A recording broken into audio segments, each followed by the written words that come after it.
สมควรแก่เวลานิมนต์พระภิกษุสงฆ์เจริญพรแม่ชีโยคีภูเขากราบพระพร้อมกัน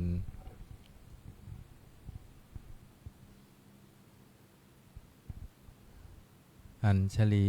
วันทาอภิวาทอัญชลีวันทาอภิวาทอัญชลีวันทาอภิวาทอัญชลีวันทาอัญชลีขอโอกาสขออนุญาตครูบาอาจารย์พระมหาเถระพระเถระนุเถระพระมัชฌิมาพระนวากาแม่ชีโยคีในการเป็นต้นเสียงธรรมวัดเย็นในวันนี้เปิดหนังสือสวดมนต์แปลเล่มใหญ่ไปที่หน้าหนึ่ง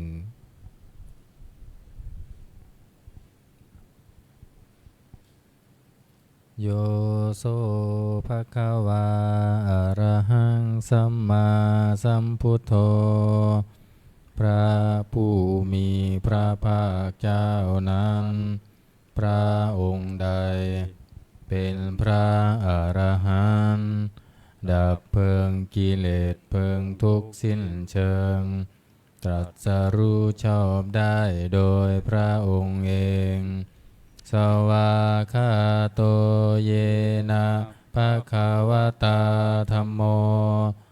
พระธรรมเป็นธรรมอันพระผู้มีพระภาคเจ้าพระองค์ใดตรัสไว้ดีแล้วสุปฏิปันโนยัสสะภะคะวะโตสาวกสังโฆพระสงฆ์สาวกของพระผู้มีพระภาคเจ้าพระองค์ใดปฏิบัติดีแล้วธัมมายังภคะวันตังสัทธัมมังสัสสังฆังอิเมหิสการะหิยะถาระหังอาโรปิเตหิอภิปูชยามาข้าพระเจ้าทั้งหลายขอบูชาอย่างยิ่งซึ่งพระผู้มีพระภาคเจ้าพระองค์นั้นพร้อมทั้งพระธรรมและพระสงฆ์ด้วยเครื่องสักการะทั้งหลายเหล่านี้อันยกขึ้นตามสมควรแล้วสาธุโนพันเตภควาสุจิราปรินิพุตโตปิข้าแต่พระองค์ผู้เจริญพระผู้มีพระภาคเจ้าแม้ปรินิพพานนานแล้วทรงสร้างคุณอันสำเร็จประโยชน์ไว้แก่ข้าพระเจ้าทั้งหลายปัจฉิมาชนะตานุกรรมปมานาสาทรงมีพระหฤทัยอนุเคราะห์แก่พวกข้าพระเจ้าอันเป็นชนรุ่นหลังอิเมสการะทุกขตะปันนาการะภูเตปฏิคันหาตุขอพระผู้มีพระภาคเจ้าจงรับเครื่องสักการะอันเป็นบรรณาการของคนยากทั้งหลายเหล่านี้อัมหากังทีคารตังหิตายะสุขายะเพื่อประโยชน์และความสุขแก่ข้าพระเจ้าทั้งหลายตลอดกาลและนานเทอญอะระหังสัมมาสัมพุทโธภควาพระผู้มีพระภาคเจ้าเป็นพระอรหันต์ดับเพลิงกิเลสเพลิงทุกข์สิ้นเชิงตรัสรู้ชอบได้โดยพระองค์เองพุทธังภควันตังอภิวาเท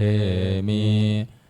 ข้าพระเจ้าอภิวาทพระผู้มีพระภาคเจ้าผู้รู้ผู้ตื่นผู้เบิกบาน วากขาโตภะคะวะตาธัมโมพระธรรมเป็นธรรมที่พระผู้มีพระภาคเจ้าตรัสไว้ดีแล้วธัมมังนามัสสามิข้าพระเจ้านามัสการพระธรรมสุปฏิปันโนภะคะวะโตสาวกสังโฆพระสงฆ์สาวกของพระผู้มีพระภาคเจ้าปฏิบัติดีแล้วสังฆังนามามิข้าพระเจ้านอบน้อมพระสงฆ์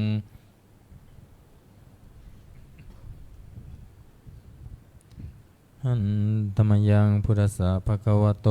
บุพภาคณามการังกะโลมาเสนะโมตัสสะภะคะวะโตขอนอบน้อมแด่พระผู้มีพระภาคเจ้าพระองค์นั้นอะระหะโตซึ่งเป็นผู้ไกลจากกิเลสสัมมาสัมพุทธัสสะตรัสรู้ชอบได้โดยพระองค์เองนะโมตัสสะภะคะวะโตขอนอบน้อมแด่พระผู้มีพระภาคเจ้าพระองค์นั้นอะระหะโตซึ่งเป็นผู้ไกลจากกิเลสสัมมาสัมพุทธัสสะตรัสรู้ชอบได้โดยพระองค์เองนะโมตัสสะภะคะวะโต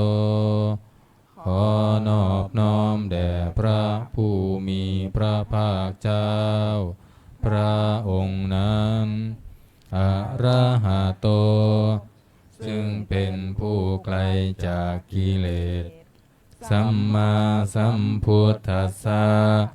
ตรัสรู้ชอบได้โดยพระองค์เองเปิดหนังสือไปที่หน้า19ธรรมวัดเย็น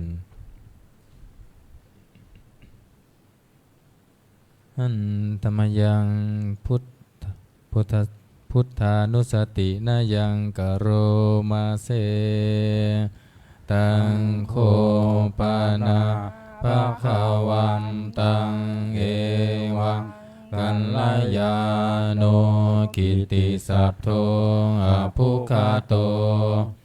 ก็กิตติศัพท์อันงามของพระผู้มีพระภาคเจ้านั้นได้ฟุ้งไปแล้วอย่างนี้ว่าอิติปิโสภควาเพราะเหตุอย่างนี้พระผู้มีพระภาคเจ้านั้นอรหังเป็นผู้ไกลจากกิเลสสัมมาสัมพุทโธเป็นผู้ตรัสรู้ชอบได้โดยพระองค์เองวิชาจารณสัมปันโนเป็นผู้ถึงพร้อมด้วยวิชาและจารณะสุขโตเป็นผู้ไปแล้วด้วยดีโลกวิทูเป็นผู้รู้โลกอย่างแจ่มแจ้งอนุตตรปุริสัทธัมมาสารถิเป็นผู้สามารถฝึกบุรุษที่สมควรฝึกได้อย่างไม่มีใครยิ่งกว่าสัทธาเทวมนุษย์สานังเป็นครูผู้สอนของเทวดาและมนุษย์ทั้งหลายพุทโธเป็นผู้รู้ผู้ตื่นผู้เบิกบานด้วยธรรมภควาติเป็นผู้มีความจำเริญจำแนกธรรมสั่งสอนสัตว์ดังนี้ หันธรรมยังพุทธาภิกิติงกโรมาเสพุทธวาระหันตวรตาภิกขุนาภิยุตโตพระพุทธเจ้าประกอบด้วยคุณมีความประเสริฐแห่งอรหันตคุณเป็นต้นสุนทาพิยานกรุณาหิสมาคตโตพระองค์อันประกอบด้วยพระญาณและพระกรุณาอันบริสุทธิ์โพเทสิโยสุชนะตังกมรังวาสุโรพระองค์ใดทรงกระทำชนที่ดีให้เบิกบานดุจอาทิตย์ทำบัวให้บานวันธามหังตมรณังศิราสาชิเนนทังข้าพระเจ้าไหว้พระชินสีผู้ไม่มีกิเลสพระองค์นั้นด้วยเสียงข้าวพุทโธโยสัมพัมปานินังสารนังเขมามุตตะมังพระพุทธเจ้าพระองค์ใด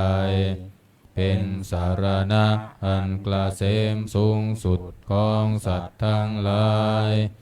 ปันธมานุสติทานังวันทามิตังสิเรนะหังข้าพระเจ้าไหว้พระพุทธเจ้าพระองค์นั้นอันเป็นที่ตั้งแห่งความระลึกองค์ที่หนึ่งด้วยเสียงข้าวพุทธัสสะหัสสมิทาโสวะพุทโธเมสามิกิสโรข้าพระเจ้าเป็นทาสของพระพุทธเจ้าพระพุทธเจ้าเป็นนายมีอิสระเหนือข้าพระเจ้าพุทโธทุกขังสัคคาตาจาวิทาตาจาหิตัสสะเมพระพุทธเจ้าเป็นเครื่องกำจัดทุกข์และทรงไว้ซึ่งประโยชน์แก่ข้าพระเจ้าพุทธัสสะหังนิยาเทมิสรีรันชีวิตันจิทังข้าพระเจ้ามอบกายถวายชีวิตนี้แด่พระพุทธเจ้าวันทันโตหังจาริสามิปุณทัสเสวะสุนโพธิตังข้าพระเจ้าผู้ไหวอยู่จักประพฤติตามซึ่งความตรัสรู้ดีของพระพุทธเจ้านัตถิเมสารนังอัญญังพุทโธเมสารนังวรังสารณะอื่นของข้าพระเจ้าไม่มีพระพุทธเจ้าเป็นสารณะอันประเสริฐของข้าพระเจ้าเอเตนะสัจจวัตเชนะวัตเตยะสันตุสาสเนด้วยการกล่าวคำสัตย์นี้ข้าพระเจ้าพึงเจริญในพระศาสนาของพระศาสดาพุทธังเมวันธมาเนนะยังปุญญังปสุตังอิทาข้าพระเจ้าผู้ไหวอยู่ซึ่งพระพุทธเจ้าได้ขวนขวายบุญใดในบัดนี้สัมเพปิอันดารายาเมมาเหสุงตัสสะเตชะสาอันตรายดังปวงอย่าได้มีแก่ข้าพระเจ้าด้วยเดชแห่งบุญนั้นกายเยนะวาจายวะเจตัสสาวาด้วยกายก็ดีด้วยวาจาก็ดีด้วยใจก็ดีพุทเทกุกัมมังปะกตังมายายังกรรมหน้าติเตียนลันใดที่ข้าพระเจ้ากระทำแล้วในพระพุทธเจ้าพุทโธปฏิคันหาตัวชยันตังข ขอพระพุทธเจ้าจงงดซึ่งโทษล่วงเกินนานๆการันตะเรสังวริตุงวะพุทเทเพื่อการสำรวมระวังในพระพุทธเจ้าในการต่อไป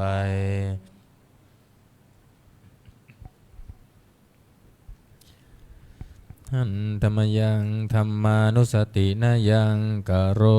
มาเสสวากาโตภะคะวะตาธัมโมพระธรรมเป็นสิ่งที่พระผู้มีพระภาคเจ้าตรัสไว้ดีแล้วสันทิฏฐิโกเป็นสิ่งที่ผู้ศึกษาและปฏิบัติพึงเห็นได้ด้วยตนเองอากาลิโกเป็นสิ่งที่ปฏิบัติได้และให้ผลได้ไม่จำกัดการเอหิปัสสิโกเป็นสิ่งที่ควรกล่าวกับผู้อื่นว่าท่านจงมาดูเถิดโอปานายิโกเป็นสิ่งที่ควรน้อมเข้ามาใส่ตัวปัจจตังเวทิตัมโพวินโยเหติเป็นสิ่งที่ผู้รู้ก็รู้ได้เฉพาะตนดังนี้หันธรรมยังธรรมาภิกิติงกโรมาเสสวากขาตตาทิกุณายโยขาวาเสนาเสยโยพระธรรมเป็นสิ่งที่ประเสริฐเพราะประกอบด้วยคุณคือความที่พระผู้มีพระภาคเจ้าตรัสไว้ดีแล้วเป็นต้นโยมัคคัมปากัปปริยัตติวิโมกขเพโทเป็นธรรมอันจำแนกเป็นมรรคผลปริยัติและนิพพานธัมโมกุโลกัปปัตตนาตถาธาริธารีเป็นธรรมทรงไว้ซึ่งผู้ทรงธรรมจากการตกไปสู่โลกที่ชั่ววันธามหังตามหารังวรธรรมเมตังข้าพระเจ้าไหว้พระธรรมอันประเสริฐนั้นอันเป็นเครื่องกจัดเสียซึ่งความมืดธัมโมโยสัมพัมปานินังสารนังเขมามุตตมังพระธรรมใดเป็นสารณะอันเกษมสูงสุดของสัตว์ทั้งหลายทุติยานุสติทานังวันทามิตังสิเรนะหังข้าพระเจ้าไหว้พระธรรมนั้นอันเป็นที่ตั้งแห่งความระลึกองค์ที่สองด้วยเสียงข้าวธรรมัสสาหัสสมิทาโสวะธัมโมเมสามิกิสโรข้าพระเจ้าเป็นทาสของพระธรรมพระธรรมเป็นนายมีอิสระเหนือข้าพระเจ้าธัมโมทุกขัสสะคาตาจาวิทาตาจาหิตัสสะเมพระธรรมเป็นเครื่องกำจัดทุกข์และทรงไว้ซึ่งประโยชน์แก่ข้าพระเจ้าธัมมัสสาหังนิยาเทมิสรีรันชีวิตันจิทังข้าพระเจ้ามอบกายถวายชีวิตนี้แด่พระธรรมวันทันโตหังจาริสามิธรรมัสเสวสุธรรมตังข้าพระเจ้าผู้ไหวอยู่จักประพฤติตามซึ่งความเป็นธรรมดีของพระธรรมนาทิเมสารนังอัญญังธัมโมเมสารนังวรังสารณะอื่นของข้าพระเจ้าไม่มี พระธรรมเป็นสรณะอันประเสริฐของข้าพเจ้าเอเตนะสัจจวัชเชนวัตเตยังสัตตุสาสเนด้วยการกล่าวคำสัตย์นี้ข้าพระเจ้าพึงเจริญในพระศาสนาของพระศาสดาธัมมังเมวันตมาเนนะยังปุญญังปสุตังอิทาพระเจ้าผู้ไว้อยู่ซึ่งพระธรรมได้ขวนขวายบุญใดในบัดนี้สัพเพปิอันตรายาเมมาเหสุงตัสสะเตชะสาอันตรายทั้งปวงอย่าได้มีแก่ข้าพเจ้าด้วยเดชแห่งบุญนั้นกายเยนะวาจายวะเจตัสสาวาด้วยกายก็ดีด้วยวาจาก็ดีด้วยใจก็ดี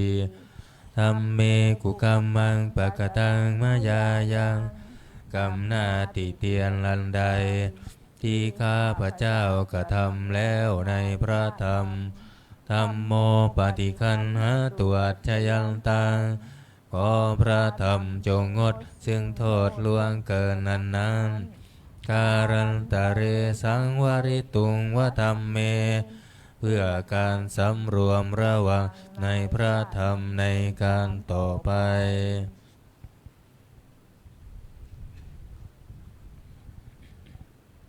หันธรรมยังสังขานุสตินายังกโรมาเส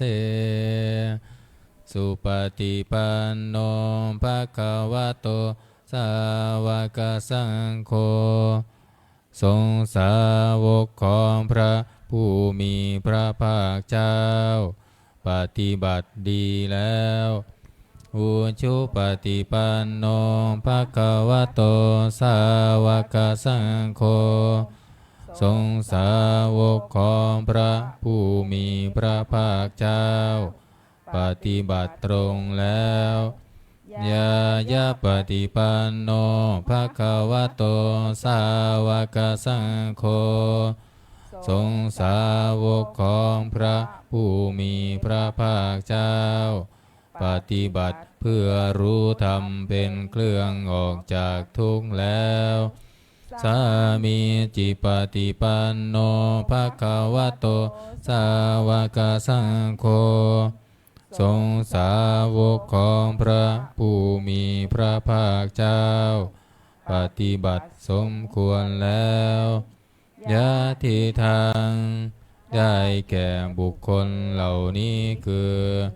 จัตตาริปุริสายุคานิอัตถปุริสปุคลาคู่แห่งบุรุษสี่คู่นับเรียงตัวบุรุษได้8บุรุษเอสะภะคะวะโตสาวกสังโฆนั่นแหละทรงสาวกของพระผู้มีพระภาคเจ้าเป็นสมควรแก่สักการะที่เขานำมาบูชา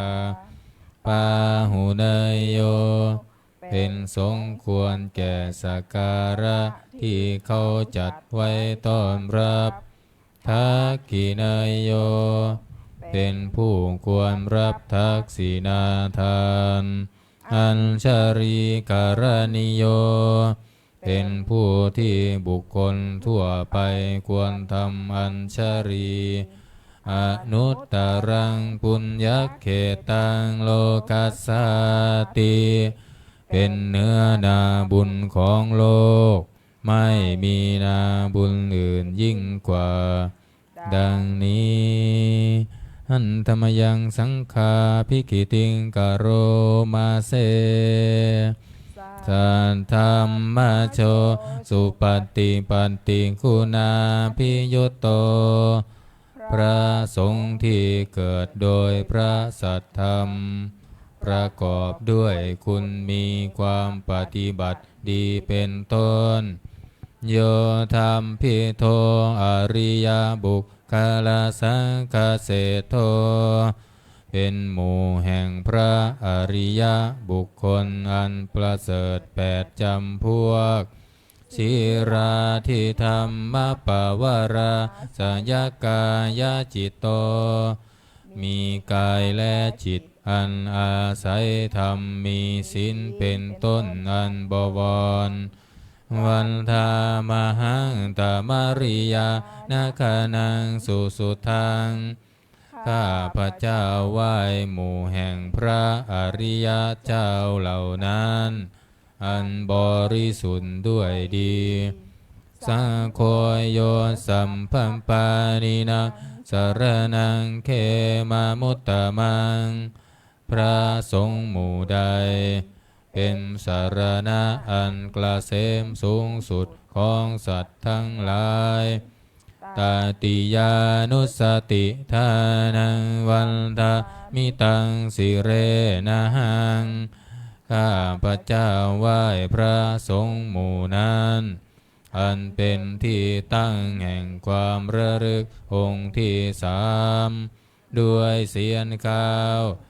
สังคัสสาหัสสมิทาโสวะสังโฆเมสามิกิสโรข้าพระเจ้าเป็นทาสของพระสงฆ์พระสงฆ์เป็นนายมีอิสระเหนือข้าพระเจ้าสังโฆทุกขันสคาตาจะวิทาตาจะหิตัสสเมพระสงฆ์เป็นเครื่องกำจัดทุกข์และทรงไว้ซึ่งประโยชน์แก่ข้าพระเจ้าสังคัสสาหังนิยาเอมิสารีรันชีวิตันจิทังข้าพระเจ้ามอบกายถวายชีวิตนี้แด่พระสงฆ์วันทันโตหังจาริสามิสังฆโสปฏิปันนตังข้าพระเจ้าผู้ไหวอยู่จักประพฤติตามถึงความปฏิบัติดีของพระสงฆ์นัตถิเมสรนังอัญญาสังโฆเมสรนังวรังสารณะอื่นของข้าพระเจ้าไม่มีพระสงฆ์เป็นสารณะอันประเสริฐของข้าพระเจ้าเอเตนะสัญจวัชเชนะวัตเตยะสันตุสาสเนด้วยการกล่าวคำสัตย์นี้ข้าพระเจ้าพึงเจริญในพระศาสนาของพระศาสดาสังฆังเมวันธมาเนนะยังปุญญังปสุตังอิทาข้าพระเจ้าผู้ไหวอยู่ซึ่งพระสงฆ์ได้ขวัญขวายบุญใดในบัดนี้สัมเพปิอันดารายาเมมาเหสุงตัดจะเตชะสาอันตรายดังปวงอย่าได้มีแก่ข้าพระเจ้าด้วยเดชแห่งบุญนั้นกายเยนะวาจายวเจตัสสาวาด้วยกายก็ดีด้วยวาจาก็ดีด้วยใจก็ดีสังเคกุกัมมังปะกตังมายายังกรรมหน้าติเตียนลันใดที่ข้าพระเจ้ากระทำแล้วในพระสงฆ์สังโฆปฏิคันหาตัวชยันตังขอพระสงฆ์จงงดซึ่งโทษล่วงเกินนั้นการันตะเรสังวริตุงวสังเคเพื่อการสำรวมระวังในพระสงฆ์ในการต่อไป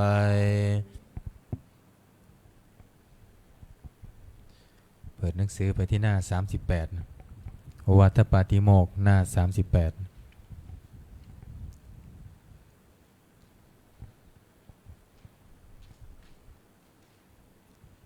หันธรรมยังโอวาทปาติโมกขคาทาโยภานามาเสสัมภาปาปัสสะอาการนังการไม่ทำบาปทั้งปวง กุศลสุปสัมปทาการทำกุศลให้ถึงพร้อมสัจจิตตปริโยทปนังการชำระจิตของตนให้เข้ารอบเอตังพุทธานาสาสนังทำสามอย่างนี้เป็นคำสั่งสอนของพระพุทธเจ้าทั้งหลายขันติปรมังตะโปติติฆาขันติคือความอดกลั้นเป็นธรรมเครื่องเผากิเลสอย่างยิ่งนิพพานังปรมังวัฏันติพุทธาผู้รู้ทั้งหลายกล่าวพระนิพพานว่าเป็นธรรมอันยิ่งนาหิปภาชิโตปรูปคาติผู้กำจัดสัตว์อื่นอยู่ไม่ชื่อว่าเป็นบรรพชิตเลยสามโนโหติปรังวิเหทยันโตผู้ทำสัตว์อื่นให้ลำบากอยู่ไม่ชื่อว่าเป็นสมณะเลยอนุปวาโทอนุปคาโตการไม่พูดร้าย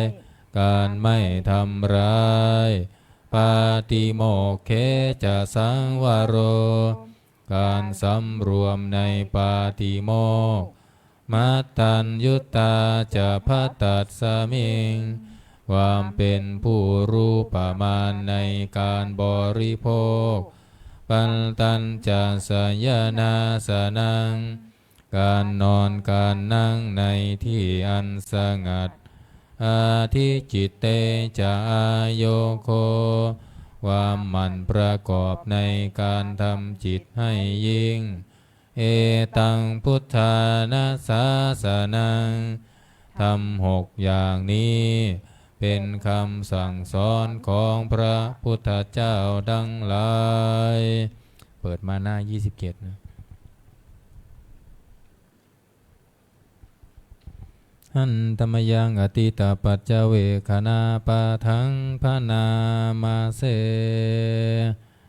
อาชามายาอัมปัญเจเวงคินตวายะจีวรังปริพุตังจีวรใดอันเรานุ่งห่มแล้วไม่ทันพิจารณาในวันนี้ตังยาวะเทวสิทัสสะปฏิฆาตายาจีวรนั้นเรานุ่งห่มแล้วเพียงเพื่อบำบัดความหนาวอุลหัสสามปฏิฆาตายาเพื่อบำบัดความร้อนดังสมากันสวาตาตัมปัสสิริงสัพพสัมผัสสานังปฏิฆาตายาเพื่อบำบัดสัมผัสอันเกิดจากเหลือบยุงลมแดดและสัตว์เลื้อยคลานทั้งหลายยาวะเทวะหิริโกปินะปฏิชาธานาทังและเพียงเพื่อปกปิดอวัยวะอันให้เกิดความละอายปัจฉามายาอัมปัญเจเวงคินตวายโยปินทปาโตปริพุตโตบิณฑบาตใดอันเราฉันแล้วไม่ทันพิจารณาในวันนี้โสเนวัทวายาบิณฑบาตนั้นเราฉันแล้วไม่ทันเป็นไปเพื่อความเพลิดเพลินสนุกสนานนามาทายาไม่ใช่เป็นไปเพื่อความเมามันเกิดกำลังพลังทางกายนามันดานายาไม่ใช่เป็นไปเพื่อประดับนาวิภูสนายาไม่ใช่เป็นไปเพื่อตกแต่งยาวะเทวะอิมัสสกายสสทิฏฐิยาแต่ให้เป็นไปเพื่อความตั้งอยู่ได้แห่งกายนี้ยาปนายาเพื่อความเป็นไปได้ของอัตภาพ เพื่อความสิ้นไปแห่งความลำบากทางกายพระมจริยานุคาหายาเพื่ออนุเคราะห์แก่การประพฤติพรหมจรรย์อิตติปุรานันจะเวทนาปฏิหังคามิด้วยการทำอย่างนี้เราย่อมระงับเสียได้ซึ่งทุกขเวทนาเก่าคือความหิวนาวันจะเวทนังนาอุปาเทสามิและไม่ทำทุกขเวทนาใหม่ให้เกิดขึ้นยาตราจะเมภวิสติอนวัชตาจะพาสุวิหารโรจาติอันหนึ่งความเป็นไปโดยสะดวกแห่งอัตภาพนี้ด้วยความเป็นผู้หาโทษมิได้ด้วยและความเป็นอยู่โดยผาสุกด้วยจักมีแก่เราดังนี้อัจฉมยาอัมปัญจเวกินตวายังเสนาสนะปริพุทธังเสนาสนะใดเราใช้สอยแล้วไม่ทันพิจารณาในวันนี้ตังยาวะเทวสิตันสัมปติคาตายาเสนาสนะนั้นเราใช้สอยแล้วเพียงเพื่อบำบัดความหนาวอุลหันสัมปติคาตายาเพื่อบำบัดความร้อนดังสมากันสวาตาตัมปัสสิริงสัมปสัมผัสสานังปฏิคาตายาเพื่อบำบัดสัมผัสอันเกิดจากเหลือบยุงลมแดดและสัตว์เลื้อยคลานทั้งหลายยาวะเทวะอุตุปริสยะวิโนทานังปฏิสันลานารามัตถังเพียงเพื่อบรรเทาอันตรายอันพึงมีจากดินฟ้าอากาศและเพื่อความเป็นผู้ยินดีอยู่ได้ในที่หลีกเล่นสำหรับภาวนา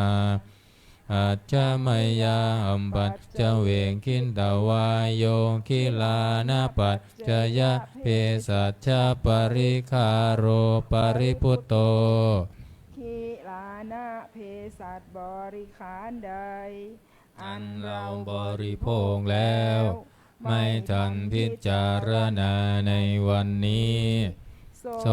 ยาวะเทวะอุปันนานังเวยาปาติกานังเวทนานังปาติคาตายาคิลานาเพสันบริขารนั้นเราบริโภคแล้วเพียงเพื่อบำบัดทุกขเวทนาอันบังเกิดขึ้นแล้วมีอาพาธต่างๆเป็นมูลอัพพยาปัจฉปรมัตตายาติเพื่อความเป็นผู้ไม่มีโรคเบียดเบียนเป็นอย่างยิ่ง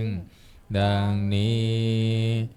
หันธรรมยังอุทิศนาทิฏฐานาคาทายโยภานามาเสอิมินาปุญญกรรมเมนา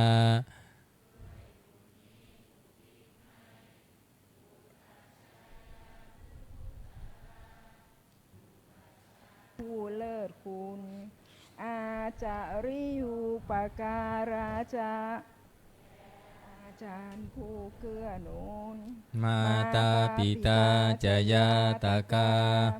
ทั้งพ่อแม่และปวงญาติสุริโยจันทิมาราชาสุนจันและราชาคุณาวันตานาราปิจาผู้ทรงคุณหรือผู้สูงชาติพระมะมาลาจะอินทาจาพรหมานและอินทราชโลกปาลาจะเทวตาทั้งถวยเทพและโลกบาลยะโมมิตามนุสาจายมราชมนุษย์มิตร มัชฌัตตาเวริกาปิจาผู้เป็นกลางผู้จ้องผานสัมเพสัตตาสุขีหนตุขอให้เป็นสุขสารทุกทั่วหน้าอย่าทุกทนปุญญานิปักตานิเมบุญพ้องที่ข้าทำจงช่วยอำนวยสุขผลสุขขังจติวิทันเทนตุให้สุขสามอย่างล้นคิมปังปาเปทาโวมะตังให้รู้ถึงนิพพานพรันอิมินาปุญญกรรมเมนาด้วยบุญนี้ที่เราทำอิมินาอุทิศเสนัญจาและอุทิศให้ปวงสัตว์คิมปาหังสุรเพเจวาเราผ่านได้ซึ่งการตัดตัณหุปาทานเฉทนังตัวตัณหาอุปาทานเยสันตาเนหินาธัมมาสิ่งชั่วในดวงใจยาวานิพพานโตมะมังกว่าเราจะถึงนิพพานนัสสันตุสัพพทาเยวามาลายสิ้นจากสันดานยัจฉาชาโตภเวภเวทุกภพที่เราเกิดอุชุจิตตังสติปัญญามีจิตตรงและสติทั้งปัญญาอันประเสริฐสันเลโควิริยัมหินาพร้อมทั้งความเพียรเลิศเป็นเครื่องขูดกิเลสหายมาลาลพันตุโนกาสังโอกาสอย่าพึงมีแก่หมู่มารสิ้นทั้งหลายกาตุนจาวิริเยสุเมเป็นช่องประทุษลายทำลายล้างความเพียรจมพุทธาธิปาวโรนาโทพระพุทธผู้บวรนาถธัมโมนาโทวรุตตโมพระธรรมที่พึงอุดมนาโทปัจเจกพุทโธจาพระปัจเจกพุทธสมสังโฆนาโทตโรมะมังทงพระสงฆ์ที่พึงพยองเตโสตมานุภาเวนะด้วยอานุภาพนั้นมาโรกาสังลพันตุมาขอหมู่มารอย่าได้ช่องทัสสะปุญญานุภาเวนะด้วยเดชบุญทั้งสิบป้องมาโรกาสังลพันตุมาอย่าเปิดโอกาสแก่มารเถิด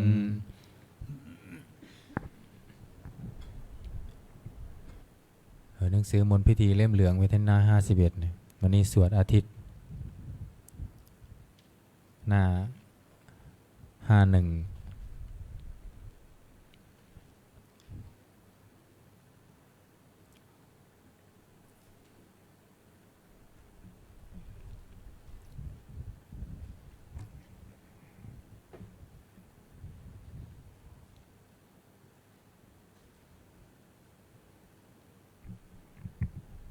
นะโม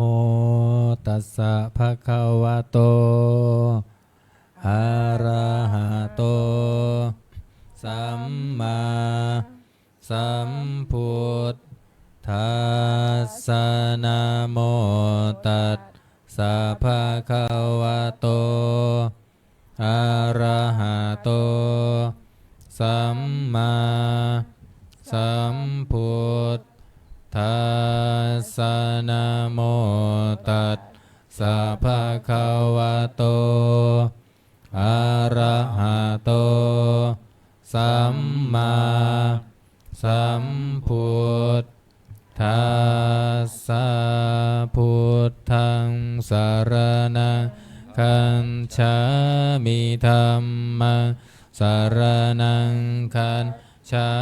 มิสังฆัง สารนังคันฉามิทุติยัมปิพุทธังสารนังคันฉามิทุติยัมปิธัมมังสารนังคันฉา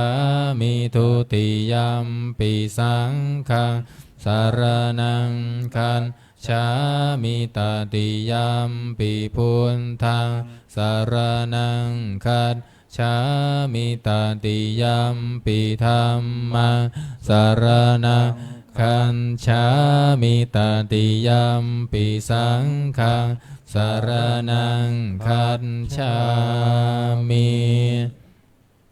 หน้า55นะหน้า55นะนะโมอะระหะโตสัมมาสัมพุทธัสสะมะเหสิโนนะโมอุตตมะธัมมัสสะสวะคาตัสเสวะเตนิธานะโมมหาสังฆัสสะปิวิสุทธาสีลาทิตถิโนนะโมโอมาตยารัตทัสสะรัตนัตตยัสสะสาธุกังนะโมโอมัคคาติตันสตัสสวันตุนตยัสสะปินะโมการะปะภาเวนะวิคัตฉันตุมปัตถวานะโมการะนุภาเวนะสุวัตถิโหตุสัมปทานะโมการะสเตเชนะวิธิมหิโหมิเตชวาหน้า98นะอาทิตตปริยาบทขัดไม่ต้องว่าตาม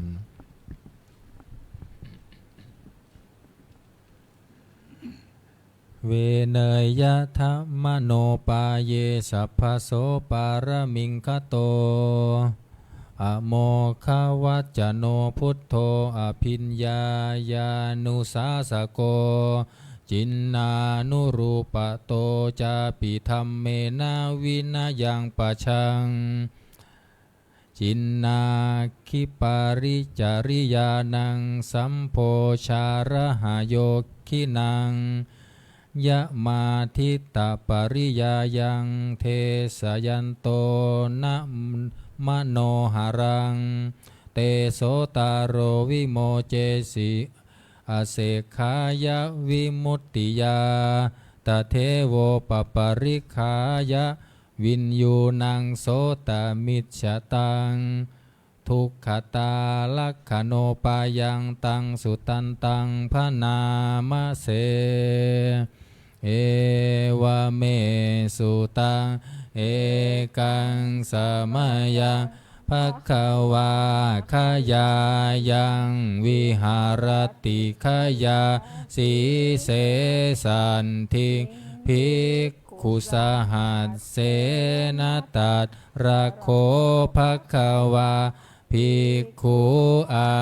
มันเตสีสัพพังภิกขเวอาทิตตังกินจะภิกขเวสัพพังอาทิตตังจากกุภิกขเวอาทิตตังรูปาอาทิตตาจากกุวิญญาณังอาทิตตังจากกุสัมผัสโสอาทิตโตยัมปิทังจากกุสัมพันธ์สัพพัจจยาอุมปัฏชติเวทยิตาสุขังวาทุกขังวา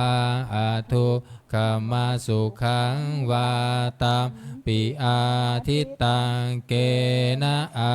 ทิตตังอาทิตตังราคันกินาโทสักกินาโมหะกินาอาทิตตังชาติยาชรามรเนนะโสเกหิปริเทเว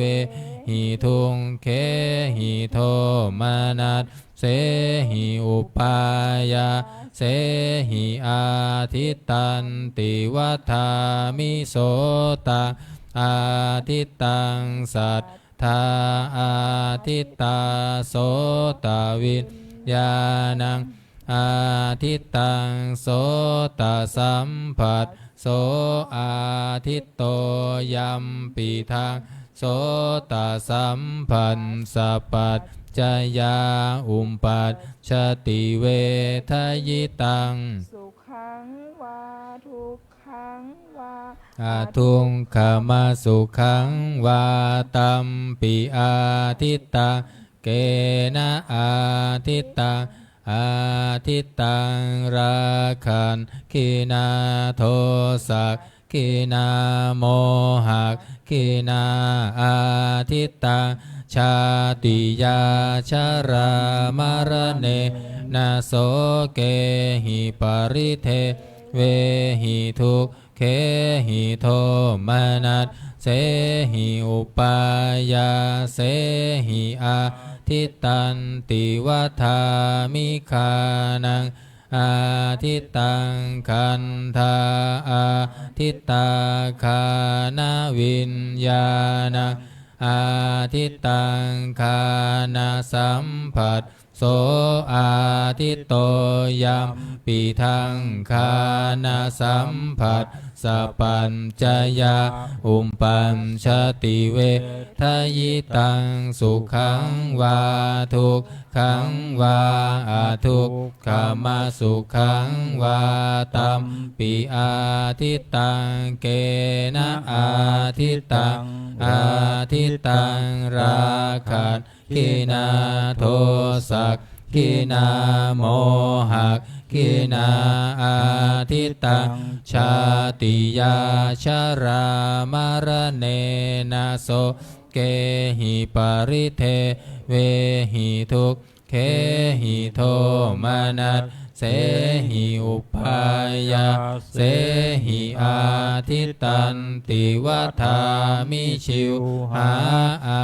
ทิตตาราสาอาทิตตาชิวหาวิญญาณังอาทิตตังชิวหาสัมผัสโสอาทิตโตยัมปิทังชิวหาสัมผัสสปัจจยาอุปปัชชติเวทยิตังทุกขังวาอาทุกขมาสุขังวาตัมปิอาทิตตังเกนะอาทิตตังอาทิตตังราคัสขีนาโทสักขีนาโมหักขีนาอาทิตตังชาติยาชรามรเนนะโสเกหิปริเทเวหิทุงเคหิโทมานัสเสหิอุปายาเสหิอาทิตตันติวัฏามิกายโยอาทิตโต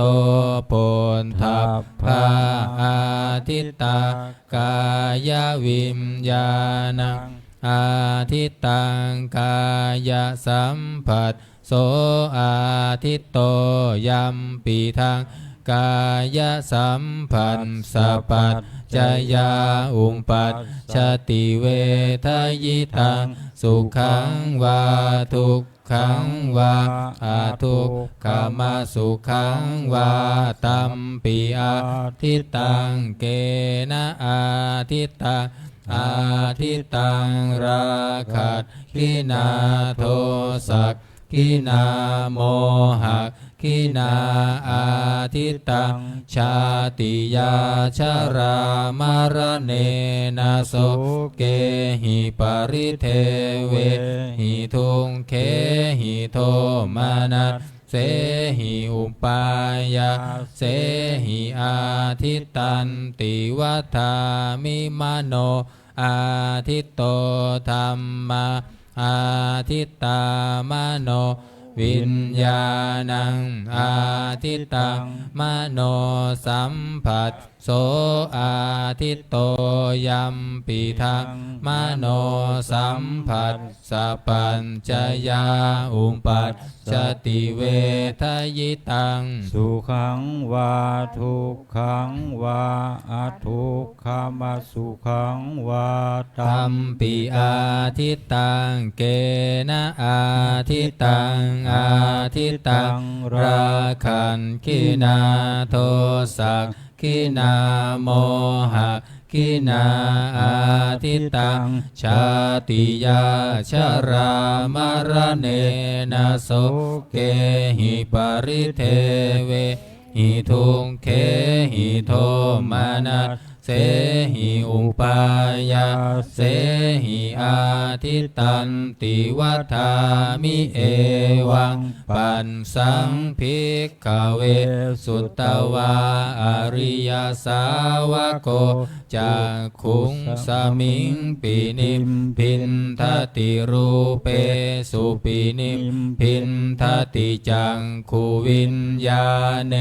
ปินิมพินทติจักขุสัมผัสเสปินิมพินทติยัมปิทังจักขุสัมผัสสะปัจจยาอุปปัชชติเวทยิตังสุขังวาทุกขังวาอาทุกขมาสุขังวาตัสสมิงปินิมพินทติโสตัสสมิงปินิมพินทติสัทเทสุปินิมพินทติโสตวิญญาเนปินิมพินทติโสตสัมผัสเสปินิมพินทติยัมปิทังโสตสัมผัสสัพพัญจยาอุปัชชติเวทยิตังสุขังวาทุกขังวาอาทุกขมาสุขังวาตัสสมิงปินิมพินทติคานัสสมิงปินิมพินทติคันเทสุปินิมพินทติคานาวินยาเนปินิมพินทติคานาสัมผัสเสปินิมพินทติยัมปิทังคานาสัมผัสสัพพัญจยาอุปปัชชติเวทยิตังสุขังวาทุกขังวาอาทุกขมาสุขังวาตัสสมิงปินิมพินทติชิวหายาปินิมพินทติระเสสุปินิมพินทติชิวหาวิญญาเนปินิมพินทติชิวหาสัมผัสเสปินิมพินทติยาปิทังชิวหาสัมพันสะปัญจยาอุปปัญชติเวทยิตังสุขังวาทุกขังวาอาทุกขมาสุขังวาตันสมิงปินิมพินทติกายัตสมิงปินิมพินทติโพนทัพเพสุปินิมพินทติกายวิญญาเนปินิมพินทติกายสัมผัสเสปินิมพินทติยัมปิทังกายสัมผัสสัมปัจจยาอุปปัชชติเว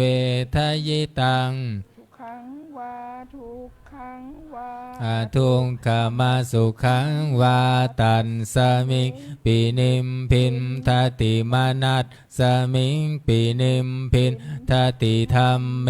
สุปินิมพินทติมโนวิญญาเนปินิมพินทติมโนสัมผัสเสปินิมพินทติยัมปิทังมโน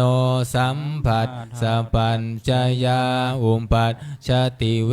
ทยิตังสุขังวาทุกขังวาอาทุกขมาสุขังวาตัสสมิงปินิมพินทตินิมพินทังวิรัชชติวิราคาวิโมจจติวิโมตตัสสมิงวิโมตตมิติญาณังโหติขีนาชาติวุฒิสิตังพรหมจริยัง กตังการณียังนาปารังอิทันตายาติปชานาติธรรมโวจะภควาอันตมนาเตภิกขุภควโตภาสิตังอภินันทุงอิมัตสมิงจะปนะเวยยาการนัตสมิงพันยมาเนตันสะภิกขุสหัสสันสะอนุปาทายะอาสเวหิจิตตานิวิมุตจิงสุติ133มงคลจักรวาลน้อย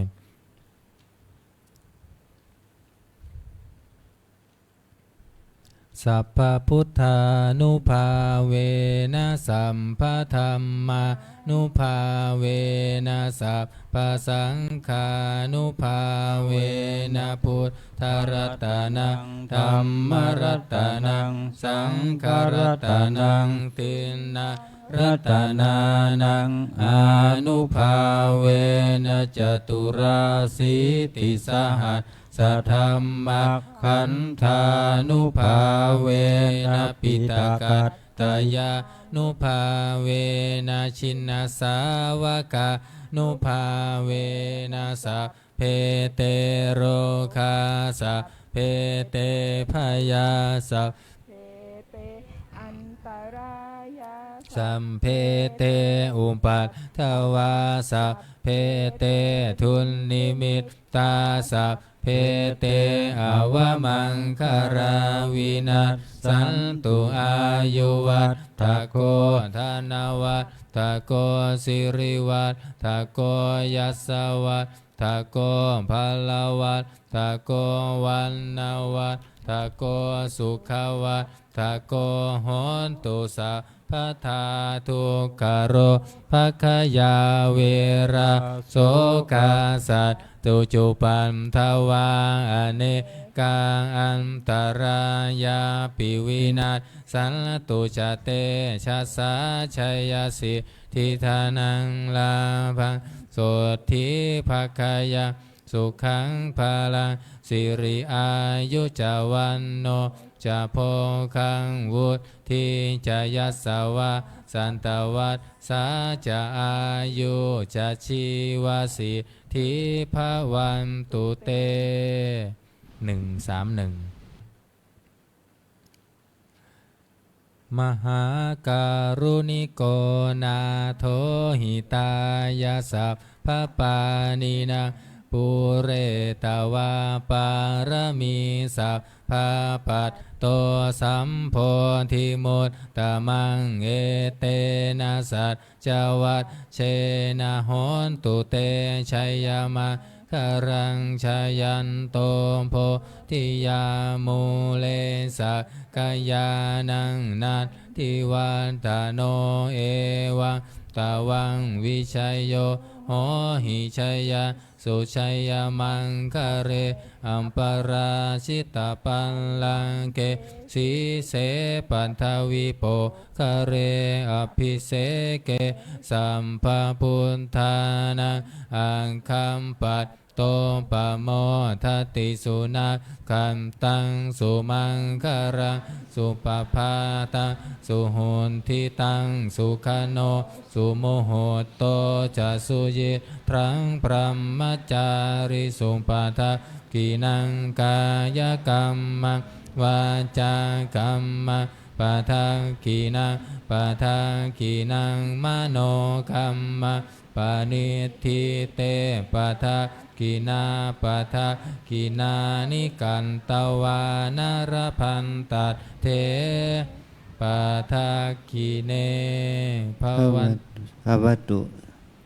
ภวันตุสัพพมังคาราลักขันตุสัพพเทวตาสัพพพุทธานุภาเวนัสสัทธาโสทิภวันตุเตปะมังคารังลักขันตุสัพพเทวตาสัพพธรรมานุภาเวนัสสัทธาโสทิภวันตุเต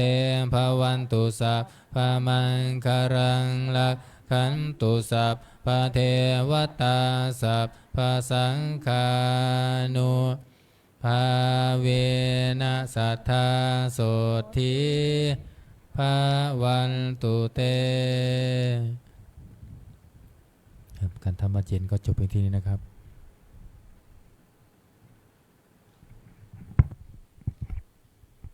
นิมนต์พระภิกษุสงฆ์คุกเข่ากราบพระอาจารย์เจ้าคุณพร้อมกันสามเณรแม่ชีโยคีกราบทีหลัง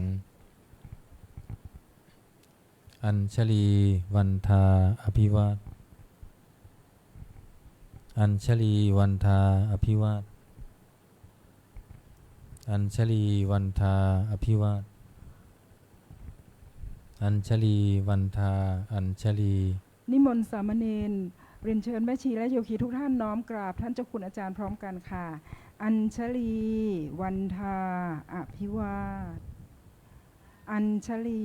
วันทาอภิวาทอัญชลีวันทาอภิวาทอัญชลีวันทาอัญชลีขออนุโมทนาต่อกุศลศรัทธาที่พวกเราทั้งหลายได้กระทำบำเพ็ญความบุญนี้จงเป็นอานิสงส์ให้เราเจริญในสมาปฏิบัติเพื่อความดับทุกข์เพื่อพระนิพพานเป็นที่สุดจงบังเกิดผลแก่พวกเราทั้งหลายจงทุกข์ทั่วหน้ากันด้วยเถิด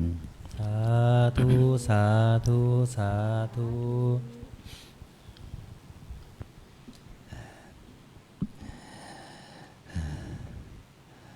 เราทั้งหลายได้มีโอกาสของชีวิตได้มาบำเพ็ญภาวนามาทำบุญภาวนาเพื่อถวายเป็นพุทธบูชาธรรมบูชาสังฆบูชาในเทศกาลส่งเสริมพระพุทธศาสนาวันวิสาขบูชาเราเป็นคนมีบุญนะที่เราได้มา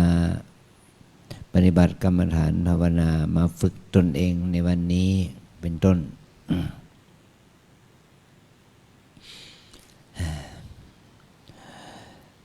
กายเนื้อกายเนื้อนี่เป็นสังสาระมันที่มันเป็นกายเนื้อเนี่ยมันก็เกิดขึ้นได้ก็เพราะว่าเรามีกุศลกรรมที่เราได้ทำมามีผลให้มีมือมีเท้ามีหูมีตามีอวัยวะน้อยใหญ่เหมาะสมที่จะได้ประพฤติปฏิบัติกรรมฐานภาวนาเราได้อธิษฐานจิตไว้เสมอว่าขอให้เราได้มรรคผลนิพพานขอให้เราได้เข้าถึงความดับทุกข์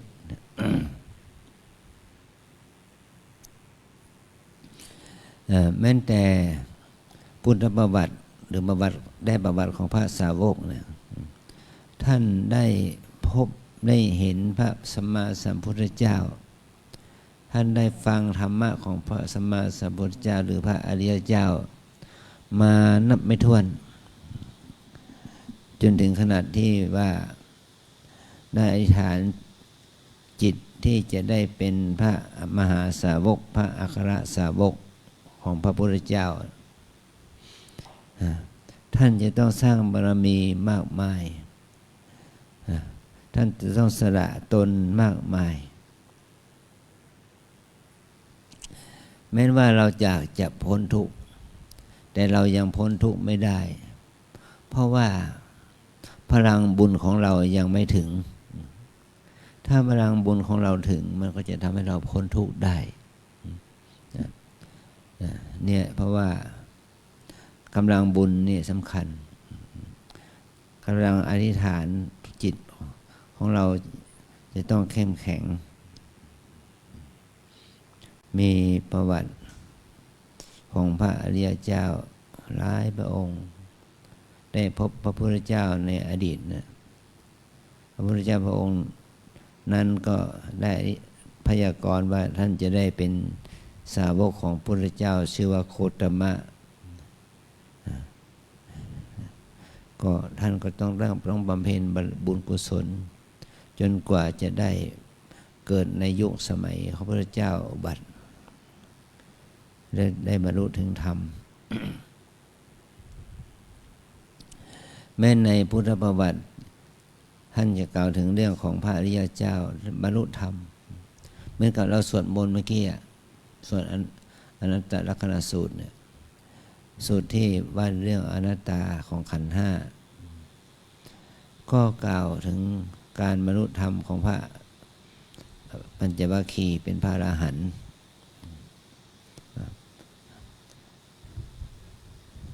พระพุทธเจ้าแสดงธรรมะที่ว่าอนัตตลักษณสูตรว่าเรื่องขันธ์ห้าเป็นอนัตตาอนิจจังทุกขังอนัตตาท่านทั้งหลายเหล่านั้นก็ได้บรรลุธรรมเป็นพระอรหันต์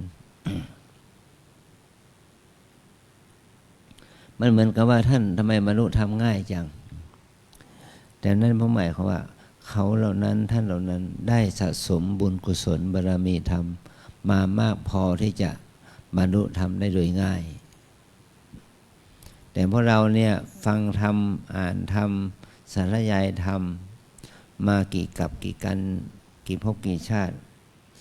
หรือว่ากี่มากน้อยเท่าไหร่เราก็ยังไม่บรรลุธรรมเพราะว่าบารมีธรรมของเรามันยังไม่ถึงถ้าบารมีธรรมของเราถึงแล้วก็มันก็ทำให้เราได้บรรลุถึงธรรมนะนี่ในปีนี้ปีพุทธศักราช 2568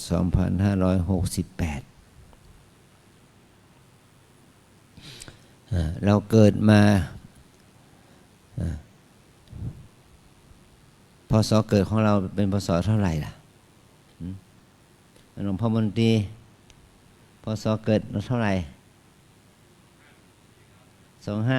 2504นี่หลวงพ่อมนตรีก็เกิดเดือนอะไร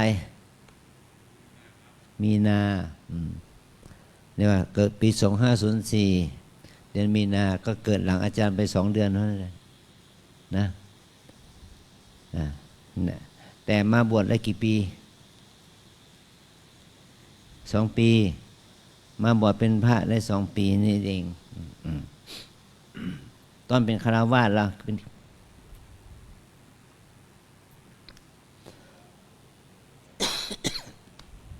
เนี่ย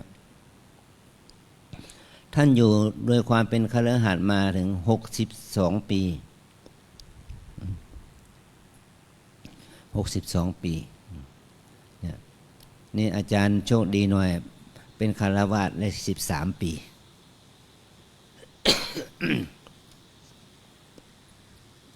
เป็นเณรมาเป็นเด็กได้13 ปีกับ5 วันจึงได้เข้ามาบวชเป็นสามเณรบวชเป็นพระมารวมถึงปีนี้ก็ประมาณ50 ปีนะนี่เรามาบวชเป็นพระมา50 ปีแล้วเป็นพระเป็นเณรรวมกันแล้วเป็นพระเป็นเณรได้50 ปีแล้วแต่เราก็ยังไม่ได้บรรลุเป็นพระอริยะเจ้าเป็นพระอรหันต์อย่างนี้มันไม่ใช่ว่าเราจะไม่เห็นทุกข์นะแต่เราก็เห็นทุกข์อยากจะพ้นทุกข์แต่เราต้องทำกิจของเราเนี่ยมันเห็นว่าเมื่อเราอยากจะพ้นทุกข์เราไม่ใช่ว่าจะพ้นทุกข์ได้โดยง่าย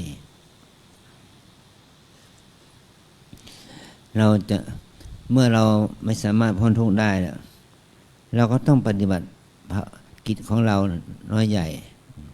ทานศีลภาวนานะก็เพื่อว่าจะได้ให้บารมีธรรมมันเต็มมันสมบูรณ์ขึ้น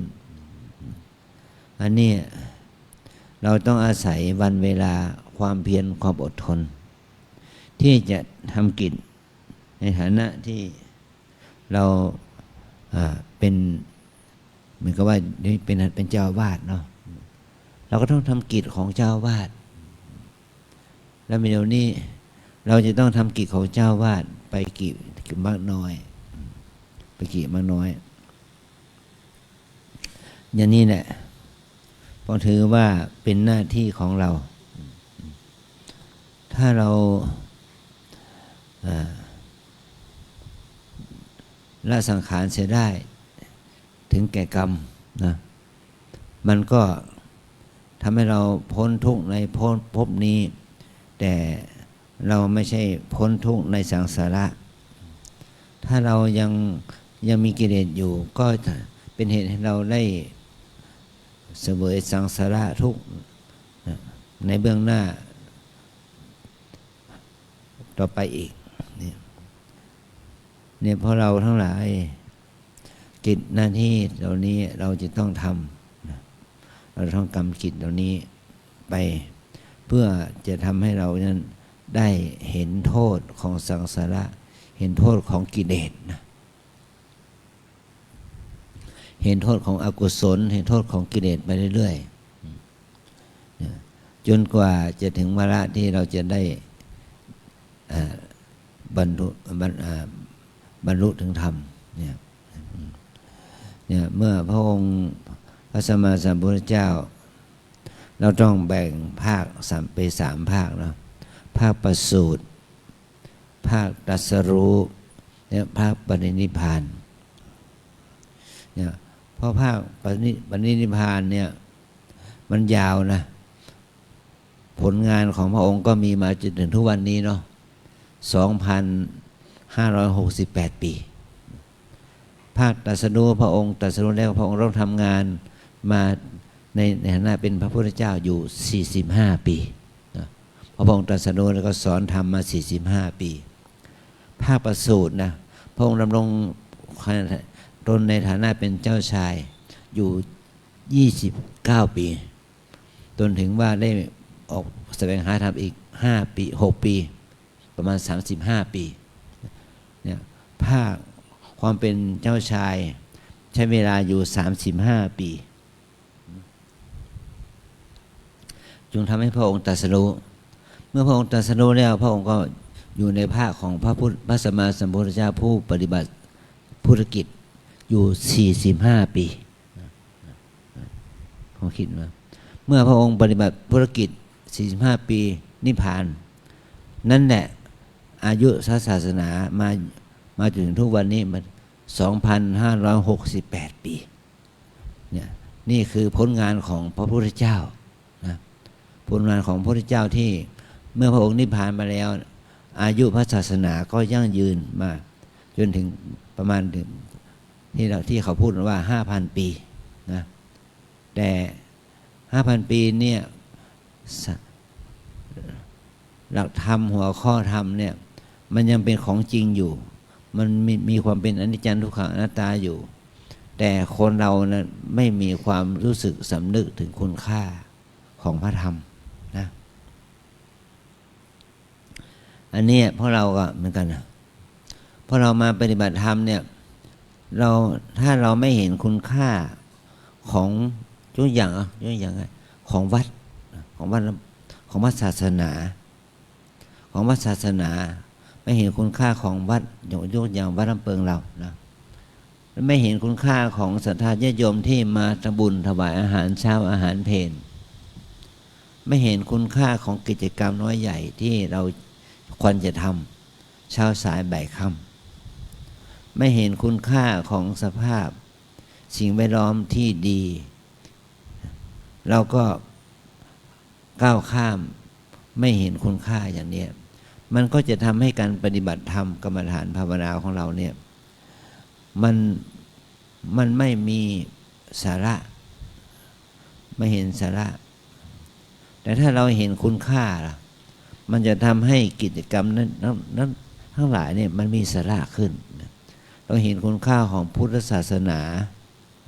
เราเห็นคุณค่าของวัดวาอารามเราเห็นคุณค่าของสถานญาติโยมที่อุปถัมภ์วันนี้เจ้าภาพคือแพทย์หญิงคุณหมอรองข้าวนะ สิริภคพันธ์แพทย์หญิงณฐามณีสิริภคพันธ์มาเป็นเจ้าภาพอาหารเพลให้แก่เราวันนี้คุณหมอรวงข้าวหรือว่าแม่หญิงณฐามณีสิริภคพันธ์นั้นเธอมีความศรัทธาในการปฏิบัติตั้งแต่เธอเป็นหมอใหม่ๆแล้วก็อาจารย์ก็ได้สอนกรรมฐานให้แก่เธอตอนที่เธอยังเป็นหมออยู่ที่โรงพยาบาลเชียงใหม่รามตอนหลังนี่เธอก็ออกไปทำธุรกิจเป็นหมอศัลยกรรมที่กรุงเทพเธอทำบุญให้แก่เราตลอดเพราะเห็นคุณค่าของพระสงฆ์องค์เนรแม่ชีโยคีในวัดได้ประพฤติปฏิบัติธรรมเนี่ยเธอก็แม้แต่สามีแม้แต่พ่อแม่แม้แต่ญาติก็เข้ามาอุปถัมภ์ว่าเรานี่แหละเพราะเห็นคุณค่าของพระธรรมเห็นคุณค่าของความดีงามที่เราทั้งหลายได้กระทำบำเพ็ญนะคุณหมอจึงได้ถวายอาหารเช้าเพลทุกวันที่วันนี้วันที่7เนาะทุกวันที่7ของทุกเดือนเลยนะของทุกเดือนเลยนะในวันที่5เนี่ยถวายอาหารเช้าอาหารเพลทุกวันที่5มีคุณแม่ปานีปริสุวรรณถวายอาหารทุกวันที่5ของเดือนบำรุงวัดเป็นค่าน้ำค่าไฟบำรุงสำนักปฏิบัติทุกครั้งทุกเดือนเนี่ยเราเห็นคุณค่าที่โยมดร.ชนาทิพย์คุณโยมสุวัสสาวัชรศิลป์โอฬารคุณโยมทัศนีเมทัศเศษมีคนได้เป็นเจ้าภาพถวายพระอาหารเพลประจำวันเกิดทุกเดือนเราจึงเห็นคุณค่าของเขาว่าการที่เขาต้องสละปัจจัยมาเป็นเจ้าภาพอาหารเพลให้แก่พวกเรานะภิกษุณีสามเณรแม่ชีอุบาสกอุบาสิกาที่เป็นโยคีเราเนี่ยได้อาหารได้มีอาหารบริโภคเนี่ยขอให้เราได้เห็นคุณค่าที่โยมทำบุญนะแม้โยมจะไม่ได้มาปฏิบัติโยมก็โอนมาเป็นค่าอาหารทุกเดือนทุกวันในแต่ละเดือนเนี่ยนี่คือลูกคุณของอะไรโยมลูกคุณของบุญว่าลูกคุณของบุญที่โยมเคยได้ทำภาวนาแล้วก็เอาความดีงามเนี่ยเอามาเป็นเครื่องสำระจิตของตนให้สะอาดขึ้นให้มีสติมีสมาธิปัญญาให้ดีขึ้นให้มีคุณงามความดีให้เกิดขึ้นนี่ถือว่าเป็นความกตัญญูรู้คุณของพระธรรมนะพระธรรมพระกรรมฐานอันนี้ก็คือพระธรรมเนี่ยของพระพุทธเจ้าเนี่ยยังมีเมื่อศรัทธาญาติโยมอุบาสกอุบาสิกาเนี่ยมีความศรัทธาอยู่ตราบใดก็ทำให้พระศาสนาเจริญอยู่ตราบนั้นเพราะถ้าเราได้อาศัยประพฤติปฏิบัติธรรมเนี่ยเราจะได้สร้างกุศลให้เกิดขึ้นกุศลธรรมมันก็จะได้เกิดขึ้นนะวันนี้มันจะรู้สึกร้อนหน่อยแต่ก็เพราะเราทั้งหลายก็ยังทนได้เพราะเห็นคุณค่าของการไหว้พระสวดมนต์ภาวนาฟังธรรมที่เราได้ฝึกเนี่ย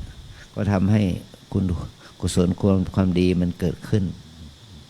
ความดีงามมันเกิดขึ้นมันก็จะทำให้ความตั้งมั่นคงความตั้งมั่นในพระศาสนามันจะได้เกิดขึ้นเมื่อเราเกิดขึ้นเนี่ยเพราะว่ามันเป็นบารมีธรรมของพระสัมมาสัมพุทธเจ้านะพระองค์ได้สร้างบารมีธรรมทั้ง10ประการเนี่ยใช่ไหมทานบารมีศีลบารมีเนกขมะบารมี วิริยะบารมีเมตตาบารมีขันติบารมีสัจจะบารมีอธิษฐานบารมีเมตตาบารมีอุเบกขาบารมีทั้ง10ประการเนี่ยเป็นพลังบุญให้บรรดาพุทธศาสนิกชนพุทธบริษัทได้มีความร่มเย็นเป็นสุขนะเนี่ยอย่างที่เราเข้ามาอยู่วัดเนี่ยเรามีความสุขไหมเรามีความสบายใจไหมเรามีความรู้สึกที่ดีกับการปฏิบัติภาวนาของเราไหมอันนี้ก็เพราะว่าบารมีธรรมของพระพุทธเจ้าได้ปกป้องคุ้มครองปกป้องคุ้มครองรักษาเราให้เราได้ประพฤติปฏิบัติเมื่อเรามาปฏิบัติธรรมที่นี่ก็จะทำให้เราได้สติได้สมาธิได้ความเพียรได้ความอดทนได้ขันติธรรมให้เกิดขึ้นมันจึงเป็นเหตุเป็นปัจจัยให้พระศาสนาตั้งมั่นมันเหมือนกับที่ว่าพวกเรานี่แหละนะที่อยู่ด้วยกันประมาณ100 กว่าคน100 กว่ารูปคนที่เป็นโยคีปฏิบัติวันนี้โยคีชาวต่างชาติก็มีเยอะคนไทยหญิงชายก็มีเยอะขึ้นพระเนรเราก็มีเยอะเลี้ยงดูกันดูแลกันประมาณ300 กว่าลูกคนเนี่ยเพราะว่าเราจะเลี้ยงดูกันได้ในลักษณะนี้ก็เพราะอาศัยกำลังบุญกุศลมันเกิดจากการภาวนานี่แหละอาจจะที่เกิดจากการรักษาศีลฟังธรรมนี่แหละจึงจะทำให้เราตั้งอยู่ได้นะที่ขอให้เราได้รู้นะอย่างที่กล่าวแล้วว่าวันที่11เราจะมีการทำกิจกรรมวันวิสาขบูชาเนี่ยวันประสูติของพระพุทธเจ้าน้อยอย่างที่กล่าวไม่บานนะว่าถ้าเราวันพรุ่งนี้ก็เมื่อวันที่11แล้วก็จะเชิญพ่อแม่ที่มีลูกหลานมาทำบุญกันมอบขวัญถุงให้แก่เด็กเยาวชนมอบข้าวสารอาหารแห้งให้แก่ศรัทธาญาติโยมในวันประสูติของพระสัมมาสัมพุทธเจ้ารวมไปถึงเป็นวันตรัสรู้แห่งพระองค์และเป็นวันปรินิพพานของพระองค์นี่แหละบารมีธรรมเนี่ยมาช่วยคุ้มครองปกป้องพระพุทธศาสนาเราให้เราได้รู้เห็นคุณค่าของพระธรรมเอานี่ก่อนตอนนี้ไปเราทั้งหลายได้เจริญจิตภาวนาก่อนที่เราจะได้แผ่บุญแผ่กุศลเมตบรรทาพระไปปฏิบัติกันต่อไปนะแค่นี้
สมควรแก่เวลานะอิตังตานากัมมังนิพพานาปัจจโยโหนตุโนนิจจั จั ง งอิตังศีลกัมมังนิพพานา ปัจจโยโห โหนตุโนนิจังอิตังภาวนากัมมังนิพ พานาปั ปั จ จ จ จ โย โยโหนตุโนนิจังยังกินจิกุสลังคัน ตัม พังกัมมังสัมเพหิอัมเหหิกตังปุญญังโน อนุโมทันตุสุนันตุ พนโตเยเตวะอัสสมิงทาเนอาทิกาตาทิคายุกะ สัทธา โห โห น น ตุ ตุ สัพเพสัตตาสุขีอัตตานังป ป าริ ริหา รั รั น น ตุ ตุ มาตาปิตาสุขิตาโหนตุ ทุกขาปามุนจันตุ สัมเพยาตากาสุขิตาโหนตุ ทุกขาปามุนจันตุสัมเพอายาตากาสุกิตาหนตุทุกขาปามุนจันตุสัมเพปิสาสัพเพยังคาสัพเพเปตาสุกิตาหนตุทุกขาปามุนจันตุสัมเพนังคันตาสุกิตาหนตุทุกขาปามุนจันตุสัมเพเทวาสุกิตาหนตุทุกขาปามุนจันตุสัมเพอาจาริโยปัจจายาสุกิตาหนตุทุกขาปามุนจันตุสัมภะสัมปติโยสามิจันตุโวคุกเข่าวันทาหลวง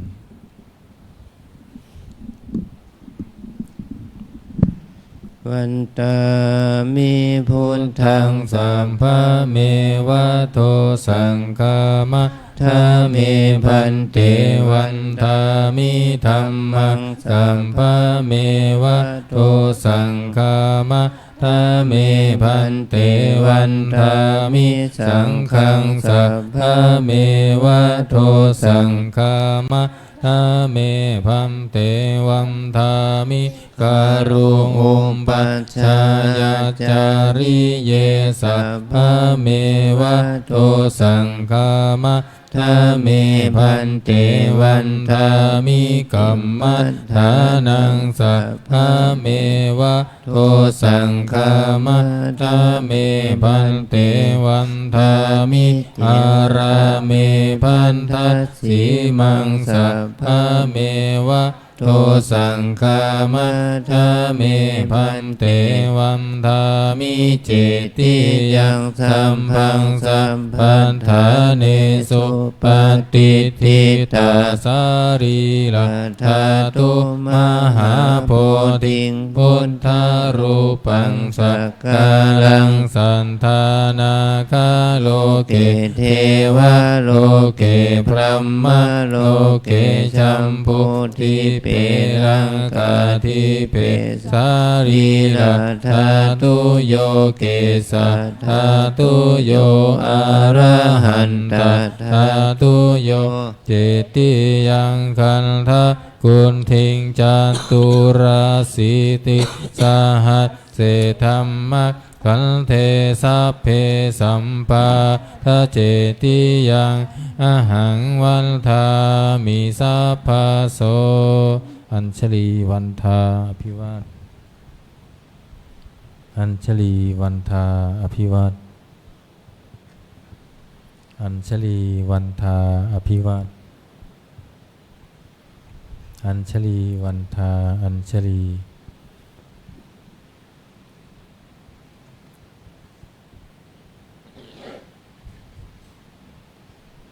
ขอนิมนต์พระภิกษุสงฆ์สามเณรเจริญพรแม่ชีวจีก้มหมอบบรรทาน้อยพระอาจารย์เจ้าคุณพร้อมกันสาธุวันทามิพันเตสัพพังอัปปาราทะก มัตถเมพันเตมยะกตังปุญญาสามินาอนุโมทิตพังสามินากตังปุญญาไมหังทาตพังสาธุสาธุอนุโมทามิ ยัตตาโรธรรมวัตันติอายุวันโนสุขังพะลัง สาธุสาธุสาธุนิมนต์พระสงฆ์กับพระอาจารย์เจ้าคุณพร้อมกันสามเณรแม่ชีโยคีกับทีหลังอัญชลีวันทาอภิวาทอัญชลีวันทาอภิวาทอัญชลีวันทาอภิวาท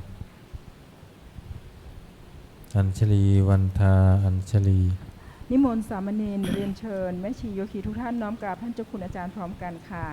อัญชลีวันทาอภิวาทอัญชลีวันทาอภิวาทอัญชลีวันทาอภิวาทอัญชลี